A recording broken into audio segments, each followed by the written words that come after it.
secara sejarah kita memperingati pencurahan Roh Kudus atau Pantekosta. Nah, saya mau kita tangkap maknanya. Sudah seberapa dalam saudara bukan hanya mengerti tapi mengalami. Lalu apa manfaatnya setelah kita jadi Kristen, setelah kita dipenuhi Roh Kudus? Saudara coba kayak rewind kembali, ingat sebelum dan sesudahnya. Perbedaannya apa? Lalu apakah itu jadi pegangan kami? Masihkah kita mau terus memegangnya, bersandar kepadanya? Nah, pencurahan Roh Kudus atau saya sebut dengan Pantekosta itu dampaknya sebelum ada Pantekosta dan setelah kejadian itu, bagi orang percaya awal mula-mula, para rasul, jemaat mula-mula, begitu juga buat kita. Itu dampaknya bahwa dia memampukan kita untuk melihat bukan yang biasa, tapi kita melihat di alam roh. Kalau saya bilang roh itu rohani ya, spiritual gitu. Pantekosta memampukan kita melihat dalam roh. Nah, waktu saudara melihat itu secara kasat mata, secara fisik sepertinya biasa aja. Tapi itu tidak mempengaruhi kamu. Kamu dipengaruhi oleh yang di depan sana. Itu yang disebut ada harapan. Belum kelihatan, tapi kamu tidak goyang. Karena bukan ilusi. Tapi kamu sudah lihat. Yang memampukan kamu melihat, itulah pribadi yang namanya Roh Kudus. Sedikit saya jelaskan. Ini tentang sejarah aja. Orang percaya, bahkan murid-murid, bahkan mereka posisinya tuh udah pemimpin banget. Tapi Yesusnya masih hidup. 3,5 tahun. Orang-orang percaya hidup dengan Yesus secara fisik. Bukan seminggu sekali kayak kita datang ke sini. Setiap hari mereka duduk bersama, dengar pengajaran bersama. 3,5 tahun. Khususnya saya pakai 12 murid lah. Karena udah murid tuh berarti udah sangat dekat. Duduk, makan, minum bersama. Mereka dengar bukan hanya khotbah Yesus, pengajaran Yesus. Lalu hal-hal yang spektakuler. Mereka sama-sama menyaksikan interaksi malaikat. Mereka nonton. Mujizat. Mereka saksikan semua tanda-tanda heran yang Yesus buat selagi dia masih dalam daging itu. Mereka nonton itu. Mereka bersama. Bahkan tiap hari. Bukan hanya dengar pengajaran, doa bersama. Tapi lihat, itu pun masih belum mengubah murid-murid itu. Sudah sampai di taraf itu, Petrus masih menyangkal Yesus. Saya sudah pernah mengajar ini. Bukan menyangkal saja, dia mengutuk.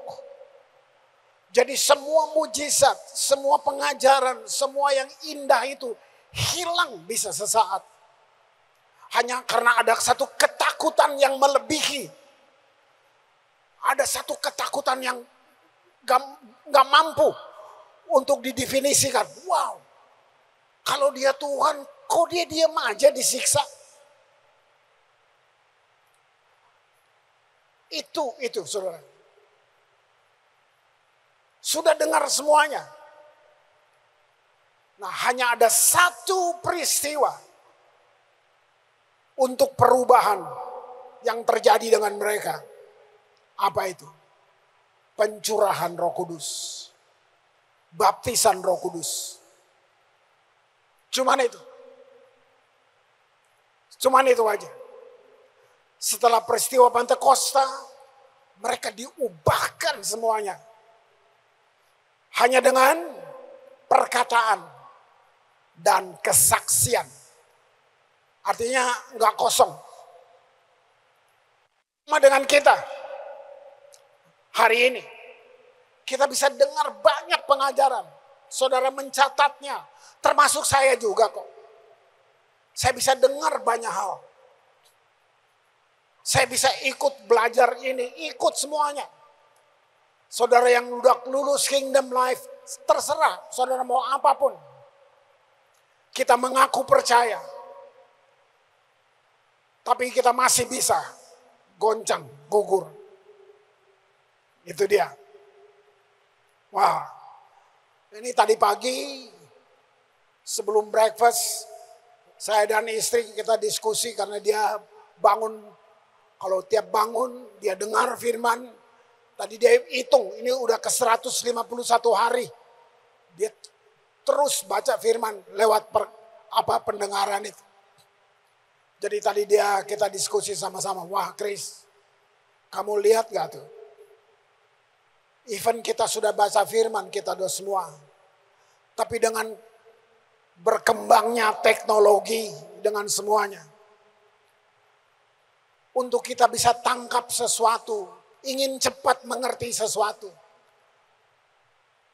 Kita belum tentu bertanya dengan Roh Kudus. Mungkin kita berdoa, tapi bisa aja frame-nya, kemasan doanya itu agama. Takut tertuduh kalau nggak berdoa tiap pagi. Tapi dalam kenyataan, kita ingin jawaban selalu yang cepat. Kita lihat AI. Nanti dulu, saya nggak ngajar saudara benci anti AI. Itu pengetahuan. Tapi Roh Kudusnya kita singkirkan. Ini buat saya juga. Untungnya saya gaptek sih, untungnya itu. Saya nggak AI itu. Untungnya cuma itu. Gitu. Tapi itu benar saudara. Kita mengaku percaya. Tapi kita cari, kita bertanya, bukan pada Roh Kudus, langsung. Kita langsung buka, kita cari AI. AI cuma beri informasi. Roh Kudus memberi hikmat. Jadi saya nggak suruh saudara benci itu. Tapi siapa yang mau kamu dulukan? Kamu dahulukan, kamu andalkan. Kamu bisa cuma tekan jawaban keluar. Itu informasi. Tapi dia benda. Saudara, itu benda. Nah, dia bukan musuh. Jadikan dia alat. Tapi bisa nggak yang nomor satu dalam segalanya? Andalkan Roh Kudus. Godaannya kamu nggak dapat jawaban seketika. Itu cuman karena cara kita melatih. Itu cuman karena seberapa dalam kamu berhubungan. Karena waktu kamu benar-benar dengan Roh Kudus. Bukan waktu kamu tutup mata, baru dia datang. Bahkan kamu lagi tidur pun, dia bisa datang melalui mimpi. Perasaan, ada intuisi. Semuanya. Itu tergantung seberapa dalam kamu terlatih dengan dia. Kayak orang sahabat, semakin kamu dekat. Kadang-kadang gak perlu ngomong, lihat matanya ngerti. Nah, berapa puluh tahun kamu jadi Kristen? Sepanjang itukah kamu juga akrab dengan dia? Kitab Daniel menulis itu. Ribuan tahun sebelum zaman sekarang. Daniel 12 ayat 4. Tapi engkau, Daniel, Sembunyikanlah segala firman itu. Dan meteraikan kitab itu. Sampai pada akhir zaman. Lihat dia bilang gini. Ini Roh Kudus ngomong ke Daniel. Banyak orang akan menyelidikinya. Dan pengetahuan akan bertambah. Nah ini makanya saya bilang bukan salah. Tapi sudah dinubuatkan.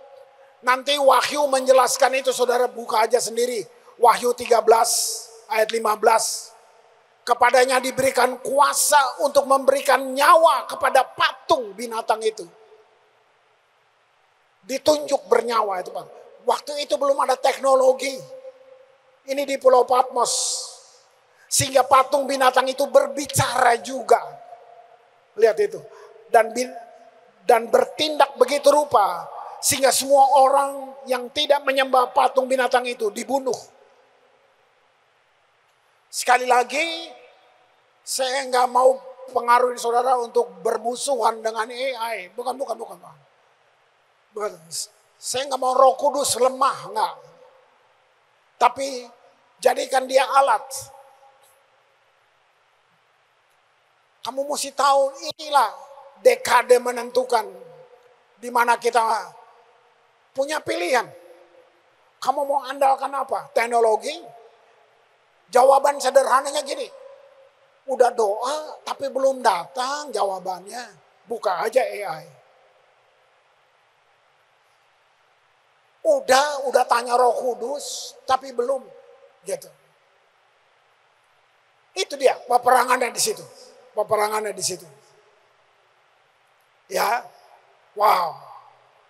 Saya mau jelasin buat saudara bagaimana Roh Kudus pencurahan itu mengubah orang yang mengutuk Tuhan berubah. Memang perlu ada satu yang adi kodrat ngasuk. Nggak bisa cuma main-main akal sehat. Nggak cukup. Makanya saya bilang jiwa hanya menyentuh jiwa. Semua pengetahuan yang nyangkut sampai di jiwa berhenti di situ. Kita perlu sesuatu yang menembus ke dalam roh kita. Perubahan orang Kristen itu dari dalam. Bukan dari luar. Dari dalam. Nah ini yang terjadi setelah pencurahan itu dengan murid-murid. Kisah Rasul 2, 41 sampai 43. Orang-orang yang menerima perkataan itu. Memberi dirinya dibaptis. Cuman mereka ngomong. Orang-orang dengar omongan mereka. Langsung serahkan diri untuk dibaptis pada hari itu.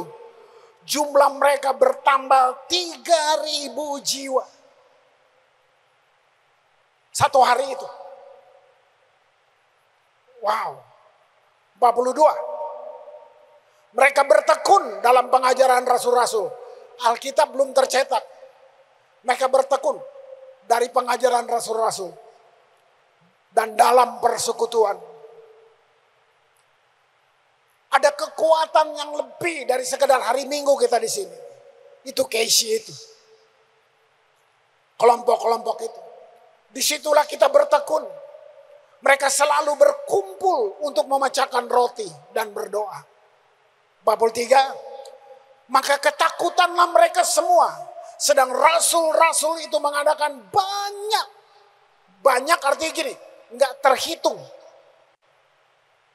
Banyak mujizat dan tanda.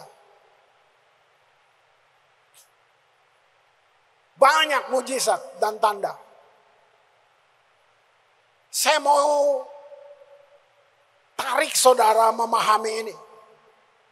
Sebelum kita bisa melihat kemenangan di luar. Kamu harus bisa melihat dari dalam diri sendiri. Kemenangannya kamu yang Tuhan sudah taruh. Itu bukti. Itu lebih nyata. Itu yang disebut dengan iman. Gitu. Jadi waktu, kamu ngalamin ini, saya udah tahu. Saya udah lihat bulan lalu. Itu maksudnya. Prakteknya gitu. Waktu tiba-tiba kamu terima sesuatu yang luar biasa, keluargamu kagum, teman-temanmu kagum, kamu cuma bilang ini, ya saya udah lihat. Pertama saya dengar janjinya, habis itu saya lihat janjinya. Di mana lihatnya? Di alam spiritual itu.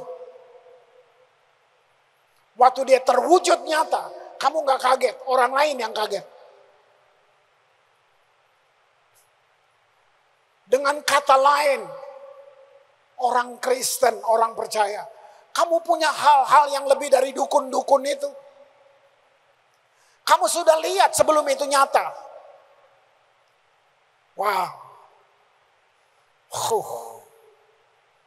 Semua pahlawan iman. Baca Alkitab lagi kalau boleh belajar. Mereka melihat melampaui keadaan mereka melalui iman. Makanya disebut pahlawan. Ibrani 11 ayat 13. Ya. Semua pahlawan iman. Mereka melihat. Ini gambarnya Raja Wali. Saudara tahu matanya. Mata Raja Wali. 70 optical zoom. Melebihi siapapun. Lihat. Dari ketinggian dia bisa lihat. Itu ular. Yang kita nggak bisa lihat. Itu apa aja. Dia tahu banget. Ini. Binatang aja punya kemampuan seperti itu. Ayo kita lihat Ibrani 11 ayat 13. Dalam iman. Nah, di sini. Ini kan dimensi yang lain.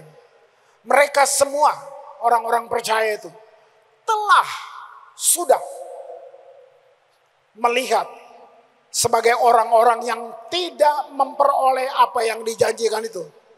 Jadi secara kasat mata, mata yang biasa, nggak kelihatan. Tapi mata iman mereka udah lihat. Tetapi hanya dari jauh melihatnya dan melambai-lambai kepadanya. Dan yang mengakui bahwa mereka adalah orang asing dan pendatang di bumi ini. Ini luas saudara, ini bukan tentang benda. Ini tentang harapan masa depan. Bukan cuma lihat apa? Mobil, rumah baru, bukan itu. Kecil tuh. Kamu gak bawa itu di kuburan. Mereka lihat kehidupan masa depan. Itu yang bikin orang tidak goyang.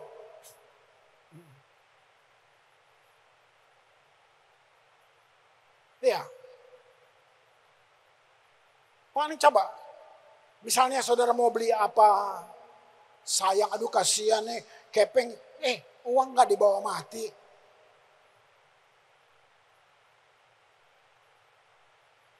Kalau itu kamu butuh, kalau itu kamu. Jadi kadang-kadang kita bikin perhitungan-perhitungan yang menakutkan kita. Takut susah besok, takut semuanya. Gitu. Mata kita belum terlatih, mata iman ya. Gitu. Bagian penting dari iman cuma satu. Kemampuan melihat dengan apa? Dengan hati. Apa yang kita nggak bisa lihat dengan mata.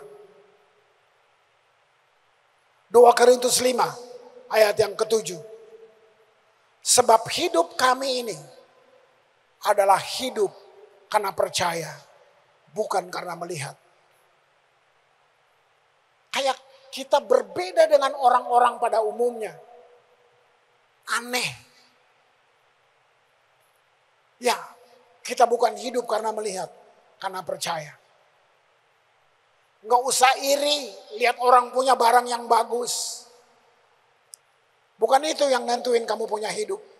Bukan itu yang menentukan harga diri kamu. Gitu. Kalau saya membatasi apa saja benda gitu dalam saya, karena saya menyadari panggilan saya. Ya panggilan saya hamba Tuhan, gembala. Saya nggak butuh barang mewah. Gitu. Itu apa? Kayak standar kepantasan panggilan saya ya di situ. Saya nggak perlu yang mewah-mewah. Sebab ukuran mewah saya itu di sini. Istri saya juga sama. Kita nggak pernah duduk cerita mimpi. Nanti kita bikin ini yuk. Enggak. 33 tahun saya dengan saudara. Saya belum punya rumah. Bukan kami susah. Bukan. Tapi kita nggak pernah duduk mikirin, ngomongin. Nanti rumah kita gimana. Enggak. Kita nggak susah. Tidak. Kalau saya susah, Tuhan yang malu. Itu kenapa? Kita sadar, this is my holy calling. Ini panggilan kudus saya. Kamu pengusaha, silakan. Mau rumah lantai 7, nggak apa-apa. Saya yang nggak boleh ikut kamu. Kamu juga nggak salah punya rumah lantai 7. Itu kepantasan kamu. Kamu memperluas pengaruh kamu. Dengan bisnis kamu, dengan semua. Tapi kita, hamba Tuhan, enggak. Kekurangan? Enggak. Kita enggak kekurangan. Gitu. Kita enggak hidup dari gaji. Kami hidup dari janji. Pas mau, pas ada. Janji. Itu dia. Ini penting banget. Ya. Wow. Jadi kita dibatasi hanya penglihatan jasmani itu tadi. Kalau itu artinya kita buta secara rohani. Kalau buta artinya kemenangan akan luput dari perhatian kita. Walaupun label kamu Kristen, rajin banget, udah pelayanan bahkan. Bisa kita tetap buta secara rohani. Harusnya kita sangat aman. Kita tersenyum melihat hari depan kita. Karena bukan benda-benda itu, bukan harta yang jadi jaminan kita. Saya nonton 73 tahun usia saya. Mau bilang pergaulan banyak banget. Nonton. Dari belum bertobat, hidup dengan teman-teman, keluarga, kaya, makan enak. Tapi tuan rumah nggak bisa makan enak. Karena diabetes ini. Jadi yang makan tamu aja gitu. Kulkasnya bagus, pas dibuka isinya obat semua. Gila nggak? Jadi yang kaya dokter sama apotek. Dia dapat uang banyak, bayarnya ke apotek. Bayar. Coba lihat. Wow. 2 Korintus 4 ayat 17. Nah, kalau kata penderitaan, mestinya saudara mundur di zaman rasul-rasul ini. Tapi dia bisa bilang begini, penderitaan ringan. Nggak ringan saudara pada zaman itu. Nggak ringan. Tapi kenapa dia bisa bilang ringan? Itu tadi, matanya melihat yang lain. Penderitaan ringan yang sekarang ini mengerjakan bagi kamu kemuliaan kekal yang melebihi segala-galanya. Godaan itu penderitaan. Bukan berarti nggak ada makan di rumah. Kamu digoda, korupsi aja, memang udah zamannya. Nggak apa-apa. Tapi kamu perwakilan Allah di dunia kerja. Udah, jatuhin aja dia. Tapi kamu katanya orang percaya. Lihat ayat terus baca terus. Jauh lebih besar daripada penderitaan kami. Itu. Ayat 18. Sebab kami tidak memperhatikan yang kelihatan. Melainkan yang tidak kelihatan. Karena yang kelihatan adalah sementara. Sedangkan yang tidak kelihatan adalah kekal. Buat kita, ini satu warisan yang bukan disimpan di sorga. Itu diberikan, pencurahan Roh Kudus itu membuat saudara dan saya masuk dalam janji seluruh warisan yang kamu punya hak di situ. Kenapa kamu belum dapat? Itu tadi, dari atas tadi, renungkan itu. Gini, yang tidak kelihatan. Mobil, lu udah pernah lihat, kecil. Uang, lu udah pernah lihat uang kok. Apalagi, sebut rumah, apalagi. Semua kamu udah pernah lihat. Yang dia bilang, yang belum pernah kamu lihat. Kamu fokus di apa yang, cuma mau mobil lebih bagus. Ya. Mau sepatu lebih bagus, udah pernah lu lihat. Yang firman tadi bilang, apa yang tidak pernah kamu lihat. Itu dampak dari pencurahan Roh Kudus itu. Sebab kami memperhatikan. Ya, kami tidak memperhatikan yang kelihatan, melainkan yang tidak kelihatan. Karena yang kelihatan cuma sementara. Dunia fisik ini artinya apa yang bisa terhubung dengan panca indera. Itu dunia fisik. Gitu. Banyak orang berdoa untuk hasil-hasil yang fisik. Tapi mereka belum pernah melihat hal-hal yang mereka doakan dalam hati mereka. Ini saya baca. Satu kesaksian. Karena tentang melihat. Dia mau jual rumahnya. Dia sudah tentukan harganya. Bisa jadi terlalu tinggi. Jadi mereka sudah diiklan, sudah semua. Nggak ada yang beli. Tapi dalam hasil doanya, dia dapat.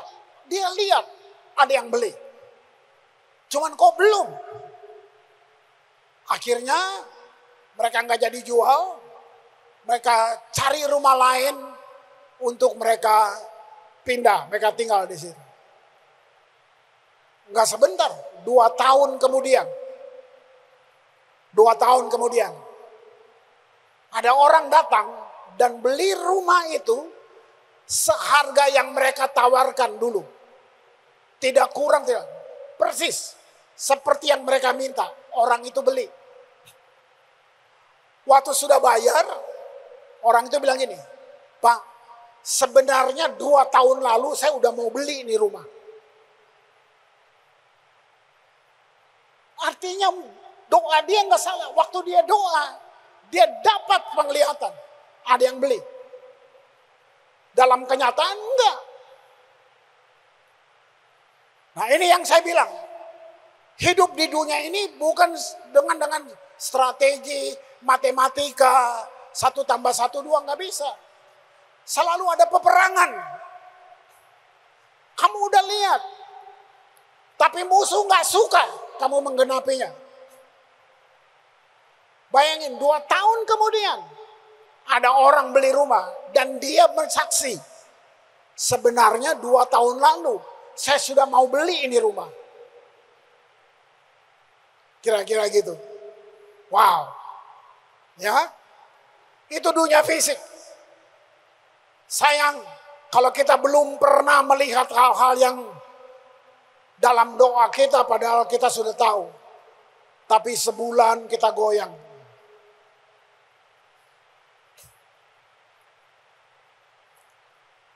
Ini tiba-tiba ingat aja. Kami sebelum ke Ambon kita diutus di Bali. 2 tahun kami di Bali. Ada berkat Tuhan. Kita dikasih rumah, saudara. Dikasih, itu ajaib buat kita. Kita nikmati. Tapi cuman sebentar, kita mesti ke Ambon, diutus. Jadi rumahnya kita lepas. Ada yang kontrak. Kita pergi. Satu kali pertemuan rock di Bali, Ada satu hamba Tuhan berkarunia, dia profetik, dia prophesy buat satu hamba Tuhan. Tuhan akan kasih kamu rumah. Waktu dia bilang itu, Roh Kudus ngomong ke istri saya, rumah kamu kasih ke dia. Tapi istri saya nggak ngomong, diem aja. Jadi saya juga nggak tahu. Kita balik lagi ke Ambon, masih diem aja. 1 tahun, 2 tahun dia diem aja. Karena ini satu-satunya yang kita punya. Bahkan itu sudah kasih nama atas nama anak laki-laki saya. Pengen dia gelisah. 1-2 tahun dia cuma gelisah. Saya ingat di bulan Desember, sekian tahun kemudian, dia ngomong, Chris, sebenarnya rumah itu Tuhan suruh kasih loh ke hamba Tuhan ini. Saya juga kaget. Loh, terus kenapa baru bilang sekarang? Nah, ini manusiawinya. Iya, ini benar apa enggak? Diuji dulu. Kan ini satu-satunya yang kita punya. Cross check, tanya anak saya. Telepon. J, mama dapat gerakan gini-gini. Anak saya langsung, kenapa mama tak akan kasih? Wih, nah sudah. Hari itu, di situ juga isi saya telepon dia di Bali. Ini rumah Tuhan suruh kasih. Dia nangis. Kenapa? Dia baru mau jual motornya untuk kontrak rumah. Bisa telat, tapi kita memilih taat. Saudara, ini saya bersaksi di mimbar yang kudus ini. Kita tabur rumah, kita dapat rumah di Jakarta yang gak masuk akal. Ini dunia yang gak kelihatan itu. Gak masuk akal. Gak masuk akal. Gaji pendeta gak bisa beli rumah di Jakarta, gak bisa. Makanya saya bilang, kami hidup dari janji. Nah, hal itu yang melatih saya sampai hari ini. Saya nggak khawatir, takut apa. Enggak. Sama sekali. Nggak pernah kita duduk pagi-pagi berdua ngomongin, nanti rumah kita gimana. Nggak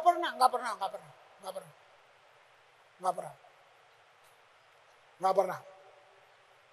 Wah.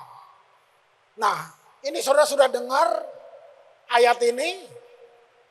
Jadi kitab Ibrani itu sedang mengajar pertama untuk orang-orang Yahudi.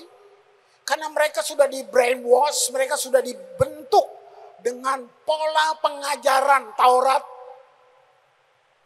Dengan seluruh hukum-hukum, persyaratan-persyaratan.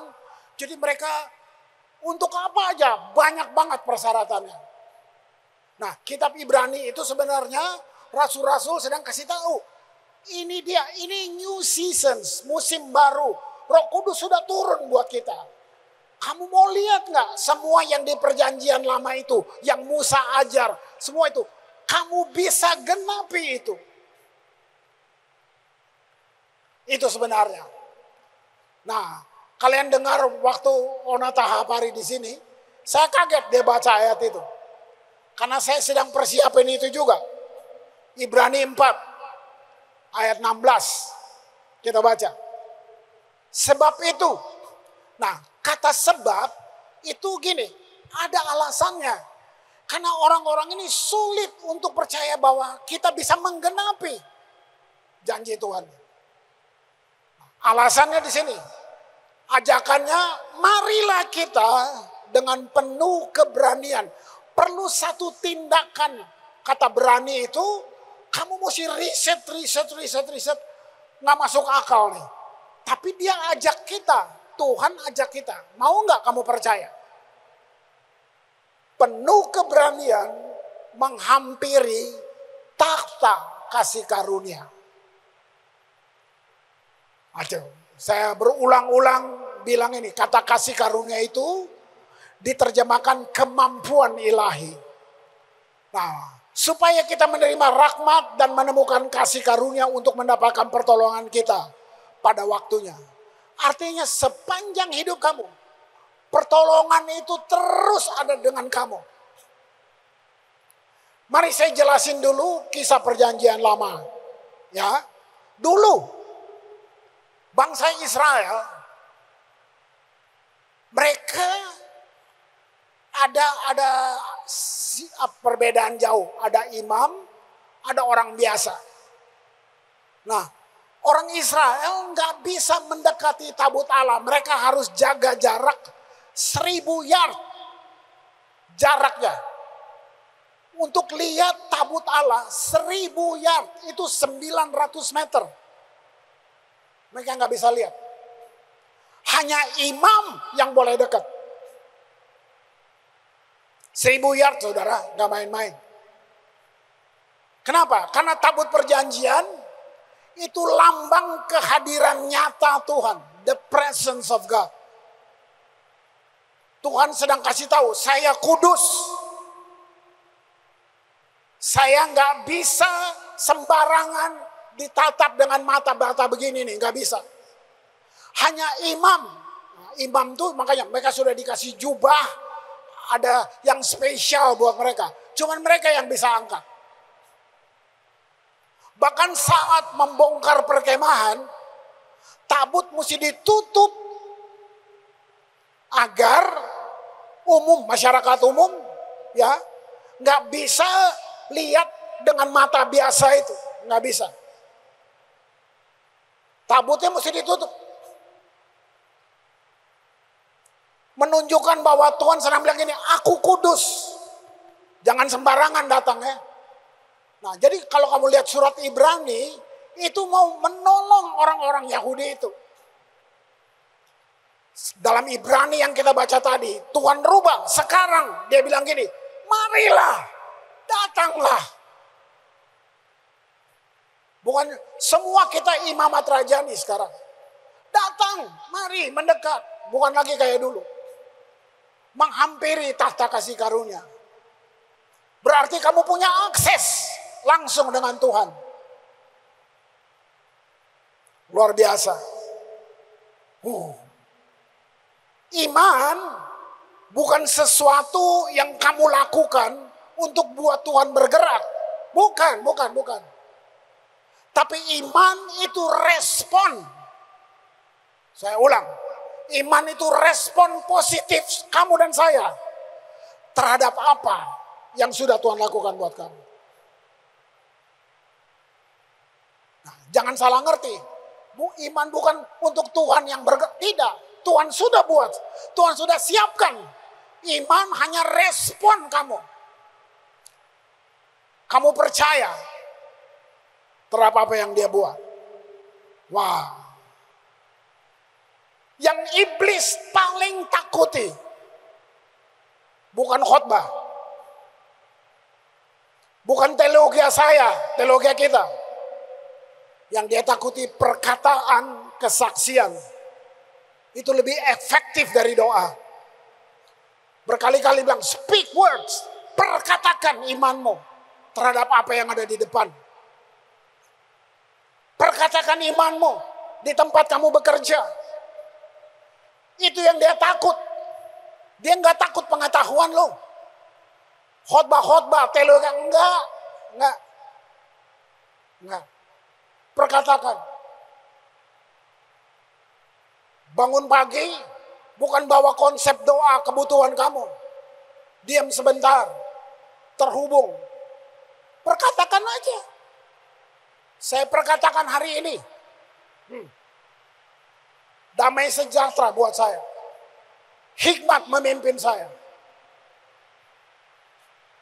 Bukan panjang-panjang. Tapi benar-benar kamu dipimpin. Makanya kita mulai lagi. Bangun komunitas berdoa. Tapi dalam frame yang benar. Bukan berdoa untuk merayu Tuhan. Bujuk-bujuk Tuhan. Enggak. Ya. Markus 11:23. Aku berkata kepadamu, sesungguhnya. Nah, ini penekanan kan? Berarti di antara begitu banyak orang, enggak semuanya sama. Ke gereja, tapi enggak semua sama. Makanya ada penekanan sesungguhnya barang siapa, berarti pilihan. Enggak semua. Berkata kepada gunung ini, beranjaklah dan tercampaklah ke dalam laut. Asal tidak bimbang. Kan dia nggak bilang pendeta yang bikin. Barang siapa. Asal tidak bimbang. Tetapi percaya bahwa apa yang dikatakannya itu akan terjadi. Itu terjadi. Coba latih. Oh nggak jadi Pak, ulang lagi. Nggak apa-apa. Ulang lagi. Iya kan? Ulang lagi. Jadi karena Allah telah melakukannya. Karena Tuhan telah melakukannya. Iman menjadi sederhana. Bukan sulit. Bukan pergumulan. Karena Tuhan telah melakukannya. Kamu cuma perlu bertindak dengan perkataanmu.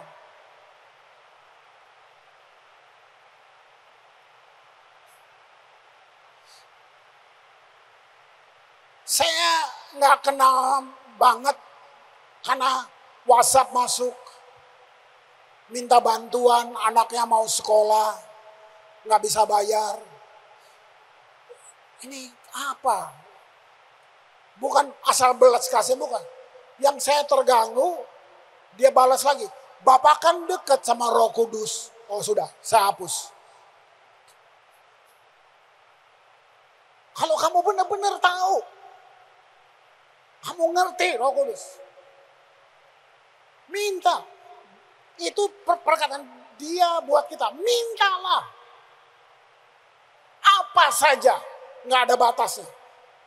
Pertanyaannya, kamu sedekat itu nggak dengan Roh Kudus? Wow. Ya. Iman berfungsi sebagai jembatan untuk membawa apa yang sesungguhnya nyata dari dunia roh ke dalam dunia jasmani. Itu iman. Ya, dokter terbatas. Bukan dokternya salah, terbatas. Kamu punya perkataan, saya punya dokter dari segala dokter. Itu. Oke. Jadi hal pertama yang harus kita lakukan adalah mengubah identitas saya. Kenal siapa saya menurut firman. Sederhana, kamu anak. Minta, kamu anak. Kadang-kadang ngotot, suara lu keras, nggak apa-apa. Kamu sedang jujur, bukan kurang ajar. Minta. Ya, itu. Kenapa? Karena firman Allah satu-satunya perwakilan di dunia roh. Dan itu bisa diandalkan. Kalau kamu minta sama orang, nanti dia cerita, dia utang sama gua. Bagaya saja, padahal dia pinjam beta pun kepeng tuh. Ya gila, orang kan gitu. Minta sama Tuhan. Minta ngobrol sama Roh Kudus. Kenapa kita bergumul untuk mengerti firman Allah? Kita berusaha melihatnya. Kita mau lihat langsung di alam jasmani. Padahal Alkitab bicara tentang dunia lain. Galatia 5 ayat 16. Maksudku ialah hiduplah oleh roh. Saya dengar kok banyak pengajaran yang berurusan dengan jiwa. Saya tetap mau posisi saya seimbang. Karena dia bilang hiduplah oleh roh. Maka kamu nggak ikuti keinginan daging.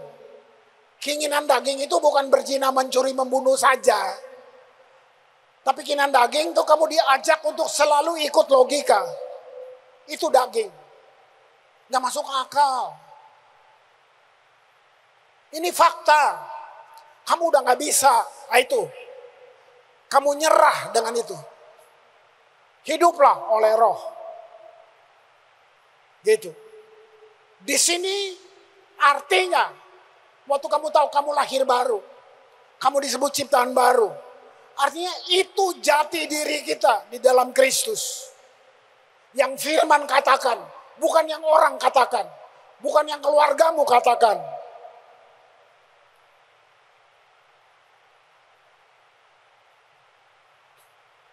Luar biasa. Yakobus 1, 22 sampai 25. Hendaklah kamu menjadi pelaku firman. Cuman itu kan, bukan hanya mendengar saja. Sebab jika tidak demikian, kamu menipu diri sendiri. Sebab jika seorang hanya mendengar firman dan tidak melakukan, ia adalah seumpama seorang yang sedang mengamat-amati mukanya yang sebenarnya di depan cermin. Baru saja dia memandang dirinya, ia sudah pergi atau ia segera lupa bagaimana rupanya. Tetapi barang siapa meneliti hukum yang sempurna, yaitu hukum yang memerdekakan orang dan bertekun di dalamnya. Jadi ada proses ya. Jadi bukan hanya dengar untuk melupakannya, tapi sungguh-sungguh melakukannya. Ia akan berbahagia oleh perbuatannya. Berarti di sini kebahagiaan bukan dari benda, bukan dari apa yang di luar. Itu tidak menentukan. Jangan kira saya sempurna. Peperangannya sama kok. Nah, jadi saya harus memutuskan. Ya, saya kaget lagi jalan, di jalan anak saya WhatsApp, anak perempuan saya. Dia bisa bilang gini, "Pak, pikiran papa bukan papa." Wow, saya balas, "Thank you, Deb, kamu bisa kasih tahu ini." Pikiran itu dia lewat. Dia bisa coba pengaruhin papa. Itu bukan papa. Wow. Bener. Thank you. Buat papa, ini Roh Kudus pakai kamu, ingetin papa. Papa khawatir kah? Dia mulainya gitu. Terus yang kedua, ingat Pak, pikiran papa bukan papa. Wow. Saya bersyukur banget. Luar biasa. Melihat cermin itu apa? Firman. Itu kayak kaca. Nah, kaca itu bicara. Ini kamu loh. Kamu berharga. Mungkin kamu cuma pegawai rendahan. Tapi kamu berharga. Saya jamin kamu punya masa depan. Nah, itu cermin. Tapi kalau kita dengan logika, kamu balik, kamu lupa wajah kamu kayak apa tadi. Kamu punya wajah yang sosial kasih buat kamu. Yang dunia kasih, kamu orang biasa, kamu pembantu. Itu cermin yang kita punya, yang kita kenal.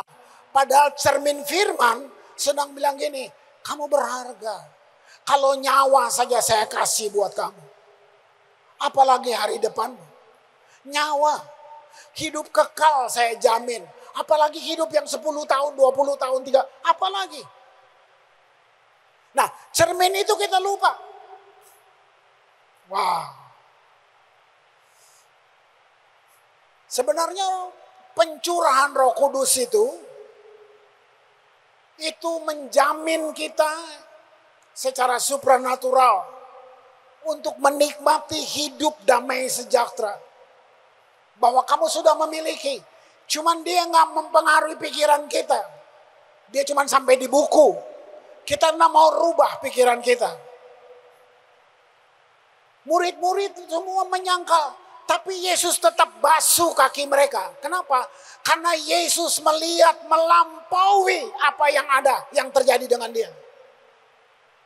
Mereka bersungut, mereka semua. Yesus tetap basuh kaki mereka. Yesus sudah lihat. Nanti waktu pencurahan Roh Kudus, kalian berbeda semuanya. Satu-satunya cuma Yudas. Kenapa? Pilihan. Kehendak bebas. Di dalam Kristus kita diubah dari kemuliaan pada kemuliaan. Ayat terakhir. Mari worship team. 2 Korintus 3:18.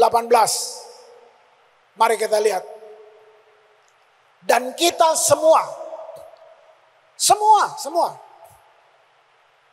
Nggak ada jarak, jenjang, kelas, enggak. Mungkin kamu selesai kingdom life, jangan belajar itu posisi lu jadi beda sama yang lain. Salah. Tadi saya bilang iblis nggak takut. Selama kamu belum praktek, iblis nggak takut. Kita semua mencerminkan kemuliaan Tuhan dengan muka yang tidak berselubung. Karena kemuliaan itu datangnya dari Tuhan yang adalah roh. Maka kita diubah. Lihat, Cina. Ada nggak yang berani ngajar ini di luar kekristenan? Menjadi serupa dengan gambarnya. Kan dulu Adam ini. Dia gagal, kita ditebus untuk dibalikan lagi. Seperti Adam mula-mula. Lihat, dalam kemuliaan berarti Adam dulu belum semuanya. Dia udah jatuh. Dalam kemuliaan yang semakin besar. Wow. Sedikit, ini beta sengaja. Beta biasanya baca ini mau ketawa. Tapi lama-lama dia kayak tampeleng beta aja. Ini perjanjian baru bahasa Melayu Ambon. Yang hebatnya, Tuhan kirim orang asing, bule, datang, pergi ke kampung-kampung, pergi di desa-desa, di gunung-gunung, bertahun-tahun, cuman belajar sampai bisa mengerti, memahami, meresapi, benar-benar baru mereka terjemahkan perjanjian baru dalam bahasa Ambon. Bukan orang Ambon. Bayangin. Sekarang beta bacakan bahasa Ambon coba kasih muncul. Katong semua yang percaya Tuhan nih, pun pikiran, sen tahu tuh, ya, sen tahu tuh lain. Katong semua macam dengan kaca. Tagal orang lain bisa lihat Tuhan pun kuasa yang hebat kerja dalam katong pun hidup. Tuhan tuh roh, sedap. Ontua selalu robah katong pun hidup. Perjadi sama dengan ontua pun tabiat. Biar lebih hari, katong lebih tambah sama dengan ontua yang pun kuasa hebat. Sadar macam. Wah.